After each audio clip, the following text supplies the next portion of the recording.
Je pense que celui qui étudie l'islam, automatiquement, de lui-même, ce problème viendra. Ce problème sera fondamental et il y pensera tout le temps.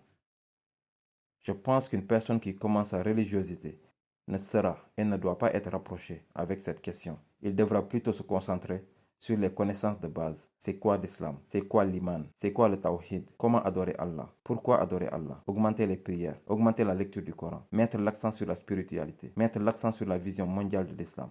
Ce sont ces questions qui sont bien plus importantes.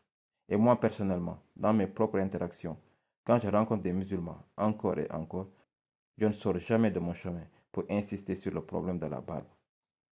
De temps en temps, si je connais quelqu'un depuis longtemps et qu'il n'a pas de barbe, je pourrais faire une remarque en plaisantant par exemple. Oh, mashallah, la prochaine fois que je te vois, aie une barbe ou quelque chose comme ça. Juste une plaisanterie au passage, et ça le fera réfléchir.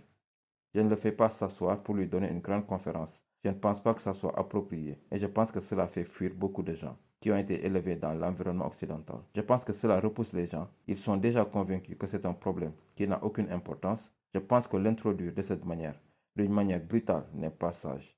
Plutôt cela devra être fait de manière indirecte, lentement mais sûrement.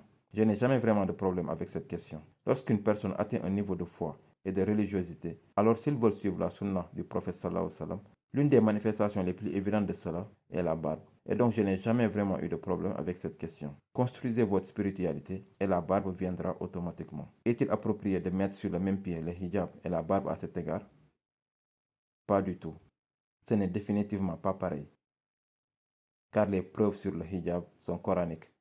Et il n'y a pas de preuve coranique explicite pour la barbe. Le hijab a été le symbole de l'islam pour les femmes pendant des siècles. Et il n'y a pas de controverse sérieuse sur le hijab. Croyez-le ou non, il y a des oulémas qui disent que la barbe n'est pas farde. C'est quelque chose que vous trouverez. Donc la controverse avec la barbe a été beaucoup plus longue que celle avec le hijab. Il n'y a vraiment pas de controverse sur le hijab. Donc dire que la barbe et le hijab sont égaux et sont au même niveau n'est certainement pas correct. Tous les wajibs ne sont pas au même niveau et les preuves sont différentes d'un problème à l'autre.